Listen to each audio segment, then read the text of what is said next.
Ratusan lapak di kawasan Terminal A hingga B Mardika dibongkar tanpa perlawanan. Ratusan lapak pedagang yang berada di kawasan Terminal A, Tantui, dan B Talake, Mardika, pada Rabu 8 Februari sore dibongkar untuk perluasan akses ruko demi meningkatkan perekonomian kawasan terminal dan pasar Mardika, Kota Ambon.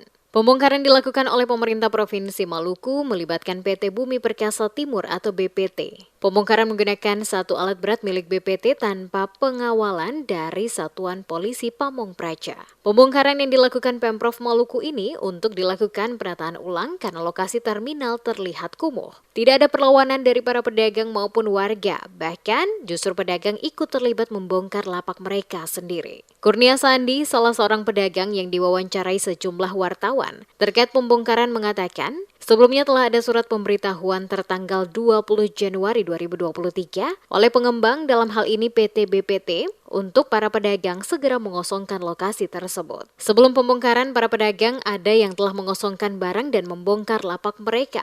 Ditanya soal nasib mereka setelah pembongkaran, Kurnia mengakui berdasarkan hasil koordinasi dengan pihak pengembang, dalam beberapa hari ke depan proses pembongkaran ini, mereka dapat berjualan sementara pada lokasi bekas lapak mereka sambil menunggu lapak baru yang dijanjikan akan dibangun lebih layak bagi mereka di lokasi ini. BPT itu bukan dari pemerintah daerah dan sebagai pemilik dan pengelola sebagai BPT. Kalau 9 juta itu kesepakatan dari pedagang sendiri, artinya internal kepada pedagang yang ada Mardika. Dan asosiasi? Iya, itu asosiasi paguyuban. Itu saja. Ini kan banyak pedagang, kita itu kan mesti koordinasi juga dengan semua pihak pengelola.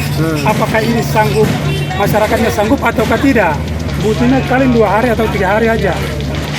Kita masih bisa di sini kembali menjual di tempat masing-masing. Tadi kita sudah pertanyakan oleh Bumi Perkasa Timur.